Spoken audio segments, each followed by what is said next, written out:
Did Jesus ever claim to be God? Who said Jesus was God? Did Lord Jesus ever claim to be God, or did his followers make him God? Not only Jesus himself, but John the Baptist, the prophets, the scriptures, the angels, God the Father from heaven, the disciples, the Roman centurion, and even the nature proclaimed that Jesus Christ was the Son of God.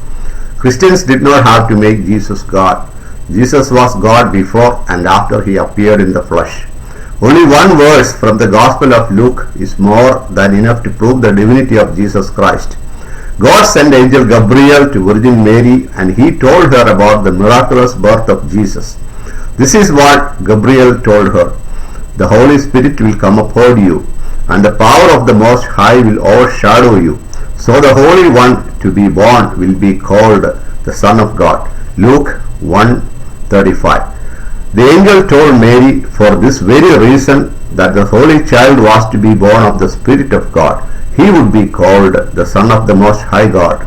Only this one verse from the book of Luke, chapter 1, verse 30 through 35, which the angel spoke to Blessed Mary, is more than enough to prove the divinity of Lord Jesus Christ. All this happened according to the words spoken by prophet Isaiah. 750 years before the birth of Jesus, prophet Isaiah had prophesied about this miraculous birth, saying, Behold, the virgin shall conceive and bear a son, and he shall be called Emmanuel. Isaiah chapter 7 verse 14. Now Emmanuel means God is with us. John the Baptist said Jesus came down from heaven. He said that Jesus was before him. John testified Jesus was the Son of God. He is the one who would baptize the believers with the Holy Spirit. When Jesus was baptizing by John the Baptist, the heaven opened, and a voice came from heaven saying, This is my beloved Son. God never did this any other man's life before or after this, but he openly testified that Jesus Christ was his beloved Son. John the Baptist witnessed and testified to this event. When Lord Jesus began his ministry, John the Baptist spoke many things concerning Jesus. This was the one and only purpose of his mission, to testify about Jesus the Messiah. John the Baptist testified concerning Jesus. The Father loves the Son and has placed everything in his hand. Whoever believes in the Son has eternal life, but whoever rejects the Son will not see life, but God's wrath remains on them. All the disciples who came to Jesus confessed that Jesus Christ was the Son of God, and they worshipped him.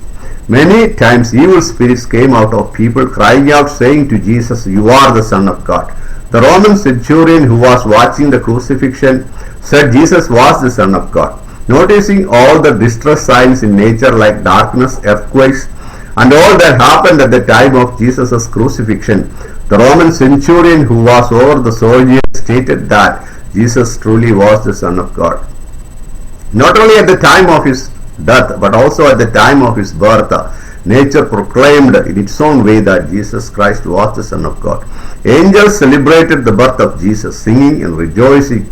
The angels proclaimed the good news of his birth to the world, and there appeared a star in the sky. Lord Jesus did the works no man has ever done, and he spoke the words no one else has ever spoken. Few words Jesus spoke confirms his divinity. Lord Jesus Christ told his disciples that where 2 or 3 of them are gathered together in his name, he would be in their midst. It is not humanly possible to do something like this. Before he leaves the world, Lord Jesus told his disciples that he would be with them always, even unto the end of the age. No one in history, how great or powerful they were, could not make a promise like this to those who were around them before they leave the world. And Lord Jesus said that whatever you ask in my name, that I will do. Not even any prophets or kings or saints had ever made such a promise to those who came to them. Jesus Christ is the only person who ever announced what he would do after his death. He said that he would be raised from the dead on the 3rd day and be seated at the right hand of the power in heaven and come back as King of Kings and Lord of Lords. Lord Jesus Christ was God in human form. He is the image of the invisible God and the exact representation of his being. Do we need to worship Jesus? By all means. Listen to the words Lord Jesus spoke.